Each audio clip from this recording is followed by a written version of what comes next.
आप सभी का इजी ज्ञान में स्वागत है। दोस्तों, हम पढ़ रहे थे भारत में क्रांतिकारी आंदोलन, उसी को कंटिन्यू करेंगे। आइए चलते हैं सबसे पहला प्रश्न के बारे में। कहता है वीडी सावरकर के बारे में सही कथन है। तो वीडी सावरकर के बारे में क्या सही तथ्य है, आइए उनको जानते हैं। बात करें तो उन्होंने अभिनव भारत नामक क्रांतिकारी गठन की स्थापना की थी। ठीक है, तो वीडी सावरकर के बारे में ये यही सही कथन, यही सही तथ्य है कि उन्होंने अभिनव भारत नामक क्रांतिकारी संगठन की स्थापना की थी। तो अभिनव भारत नामक क्रांतिकारी संगठन की स्थापना किसने की थी? वीडी सावरकर ने। अगला है, भारतीय राष्ट्रवादियों को प्रेरित करने के उद्देश्य से उन्होंने मैजनी की जीवनी लिखी। तो मैजनी की जीवनी किसने लिखी थी? वीडी सावरकर ने। अगला है, उन्होंने भारत का स्वतंत्रता संग्राम 1857 नामक पुस्तक लिखी, जो 1857 के विद्रोह का एक राष्ट्रवादी दृष्टिकोण प्रदान करती है। तो दोस्तों, उन्होंने ही भारत का स्वतंत्रता संग्राम 1857 लिखा था। ठीक है, जो 1857 के विद्रोह का एक राष्ट्रवादी दृष्टिकोण प्रदान करती है। अगला, ब्रिटिश कैद से मुक्त होने के लिए वे एक चलते जहाज से कूद पड़े थे। ब्रिटिश कैद से मुक्त होने के लिए वीडी सावरकर ने एक चलते जहाज से छलांग लगाई थी। आगे बढ़ते हैं। आगे प्रश्न हमारे पास कि हेडगेवार ने राष्ट्रीय स्वयंसेवक संघ की स्थापना कब की थी? तो हेडगेवार ने राष्ट्रीय स्वयंसेवक संघ की स्थापना की थी 1925 ईस्वी में।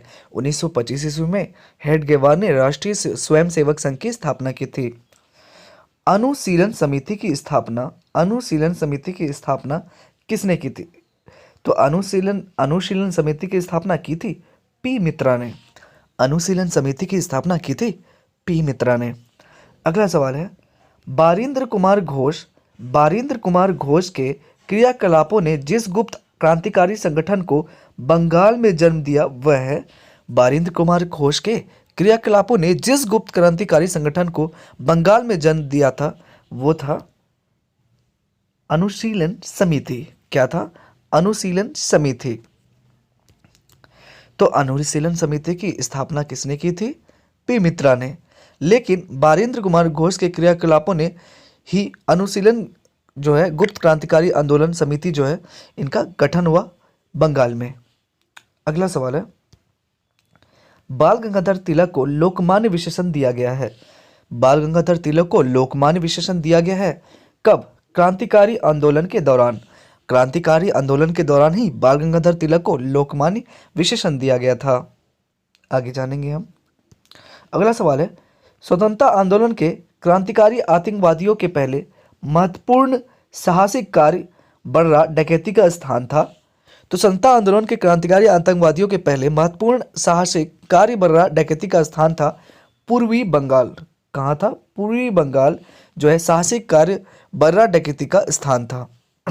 अगला सवाल, मुजफ्फरपुर में किंग्स फोर्ट की हत्या का प्रयास किया गया था कब? तो मुजफ्फरपुर में किंग्स फोर्ट हत्या का प्रयास किया गया था 1908 ईस्वी में। कब किया गया था? 1908 ईस्वी में। अगला सवाल है दोस्तों, मुजफ्फरपुर बम कांड 1908 का संबंध है किससे? प्रफुल्ल चाकी से।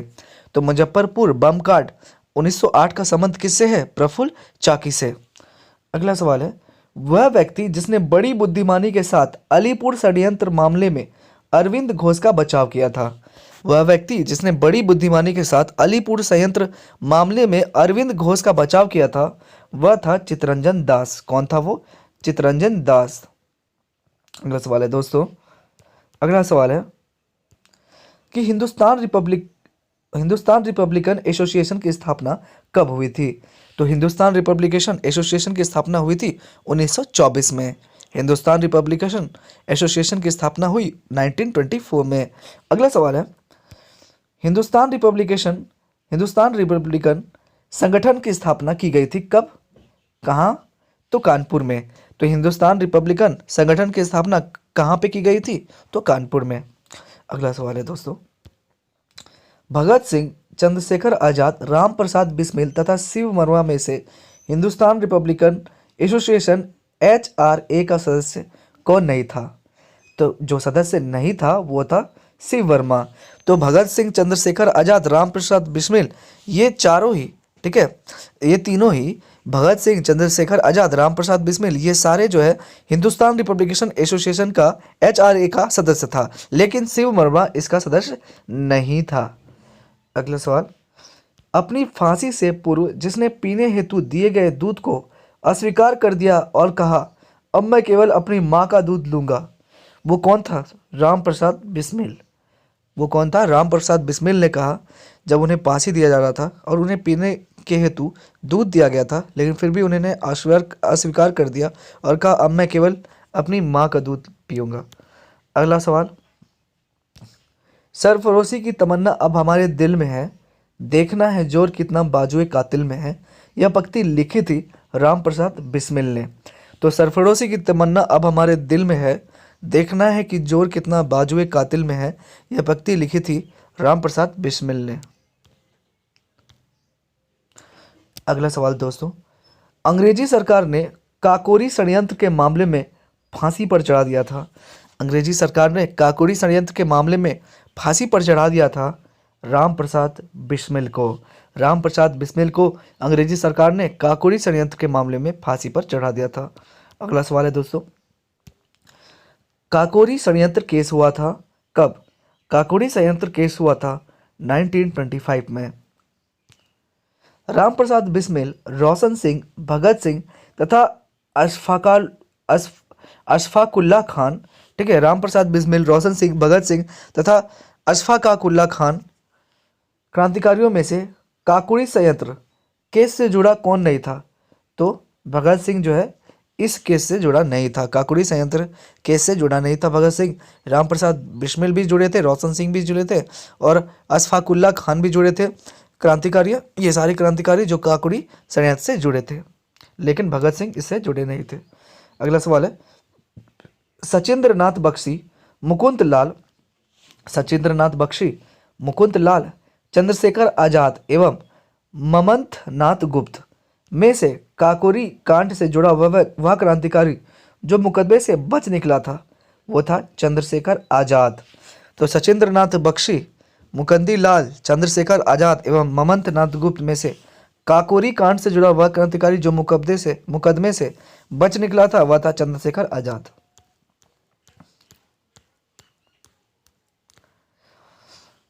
अगला सवाल है दोस्तों, अशफाकुल्ला खान, राजेंद्र लाहिड़ी, राम प्रसाद बिस्मिल तथा चंद्रशेखर आजाद में से वह जो काकोरी षड्यंत्र कांड में फांसी की सजा से बच गया था, वो था चंद्रशेखर आजाद। अगला सवाल, काकोरी कांड मुकदमे में सरकारी वकील था जगत नारायण मुल्ला। कौन था? जगत नारायण मुल्ला। काकोरी कांड मुकदमे में सरकारी वकील था जगत नारायण मुल्ला। अगला सवाल है, दरो दीवार पे हसरत की नज़र करते हैं, ठीक है, दरो दीवार पे हसरत की नज़र करते हैं, खुश रहो अहले वतन हम तो सफ़र करते हैं, कहा था वाजिद अली शाह ने। किसने कहा था? वाजिद अली शाह ने। दरो दीवार पे हसरत की नज़र करते हैं, खुश रहो अहले वतन हम तो सफ़र करते हैं, ये कहा था वाजिद अली शाह ने। अगला सवाल है, हिंदुस्तान सोशलिस्ट रिपब्लिकन एसोसिएशन गठित की गई थी चंद्रशेखर आजाद द्वारा। हिंदुस्तान सोशलिस्ट रिपब्लिकन एसोसिएशन गठित की गई थी किसके द्वारा? चंद्रशेखर आजाद द्वारा। अगला सवाल है, बाहरी ब्रिटिश सरकार को सुनाने हेतु केंद्रीय विधानसभा में अप्रैल 8 बाहरी ब्रिटिश सरकार को सुनाने हेतु केंद्रीय विधानसभा में अप्रैल 8, 1929 को बम फेंका था भगत सिंह तथा बटुकेश्वर दत्त ने। तो बाहरी ब्रिटिश सरकार को सुनाने हेतु केंद्रीय विधानसभा में अप्रैल 8 को 1929 को बम फेंका था किसने? भगत सिंह तथा बटुकेश्वर दत्त ने। अगला सवाल है, हिंदुस्तान सोशलिस्ट रिपब्लिकन एसोसिएशन के संस्थापक नेताओं में से एक थे भगत सिंह। कौन थे? भगत सिंह। अगला सवाल, सचिंद्र सन्याल द्वारा स्थापित हिंदुस्तान रिपब्लिकन एसोसिएशन का नाम बदलकर हिंदुस्तान सोशलिस्ट रिपब्लिकन एसोसिएशन कर दिया था किसने? चंद्रशेखर आजाद ने। तो सचिंद्र सन्याल द्वारा स्थापित हिंदुस्तान रिपब्लिकन एसोसिएशन का नाम बदलकर हिंदुस्तान सोशलिस्ट रिपब्लिकन एसोसिएशन कर दिया था चंद्रशेखर आजाद ने। अगला, वर्ष 1928 में हिंदुस्तान सोशलिस्ट रिपब्लिकन एसोसिएशन की स्थापना हुई थी दिल्ली में। वर्ष 1928 में हिंदुस्तान सोशलिस्ट रिपब्लिकन एसोसिएशन की स्थापना हुई थी कहाँ? दिल्ली में। अगला सवाल, क्रांतिकारी चंद्रशेखर आजाद को अंग्रेजों ने मार डाला था मुठभेड़ में गोलियों से। तो क्रांतिकारी चंद्रशेखर आजाद को अंग्रेजों ने मार डाला था मुठभेड़ में गोलियों से। अगला सवाल है, इनकलाब जिंदाबाद, इनकलाब जिंदाबाद का नारा दिया था भगत सिंह ने। इनकलाब जिंदाबाद का नारा किसने दिया था? भगत सिंह ने। अगला सवाल है, भगत सिंह, राजगुरु तथा सुखदेव को फांसी दी गई थी। भगत सिंह, राजगुरु तथा सुखदेव को फांसी दी गई थी कब? 23 मार्च 1931 को। 23 मार्च 1931 को भगत सिंह, राजगुरु तथा सुखदेव को फांसी दी गई थी। वह वाद केस जिसमें भगत सिंह, सुखदेव और राजगुरु को फांसी की सजा सुनाई गई थी वह था लाहौर षड्यंत्र केस। किसमें? लाहौर षड्यंत्र केस में भगत सिंह, सुखदेव और राजगुरु को फांसी की सजा सुनाई गई थी। भगत सिंह का स्मारक स्थित है कहाँ? भगत सिंह का स्मारक स्थित है फिरोजपुर में। तो भगत सिंह का स्मारक स्थित कहाँ है? फिरोजपुर में। अगला सवाल,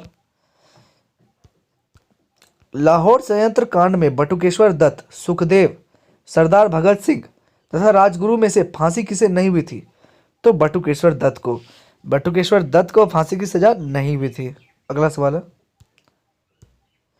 भारतीय स्वतंत्रता के लिए फांसी पाने वाले प्रथम रिकॉर्डेड मुस्लिम का नाम है।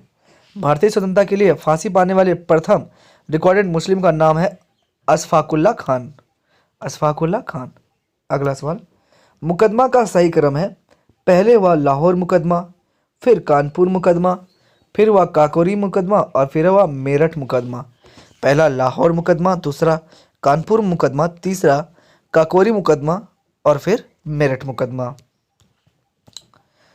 सही सुमेलित है। पहला, हावड़ा संयंत्र प्रकरण पढ़ेंगे।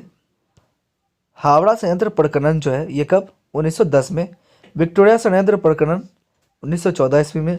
लाहौर संयंत्र प्रकरण 1916 और 1930 में। काकोरी संयंत्र प्रकरण 1925 में। तो हावड़ा संयंत्र प्रकरण कब हुआ? 1910 में, 1910 में। विक्टोरिया संयंत्र प्रकरण 1914 में। लाहौर संयंत्र प्रकरण 1916 और 1930 में। काकोरी संयंत्र प्रकरण हुआ 1925 में। अगला सवाल, मुजफ्फर अहमद एस ए डांगे, शौकत उस्मानी तथा नलिनी गुप्ता जिस संयंत्र के लिए कैद किए गए थे वह था कानपुर बोल्शेविक संयंत्र कांड। तो मुजफ्फर अहमद एस ए डांगे, शौकत उस्मानी तथा नलिनी गुप्ता जिस संयंत्र के लिए कैद किए गए थे वह था कानपुर बोल्शेविक षड्यंत्र कांड। कानपुर बोल्शेविक षड्यंत्र कांड।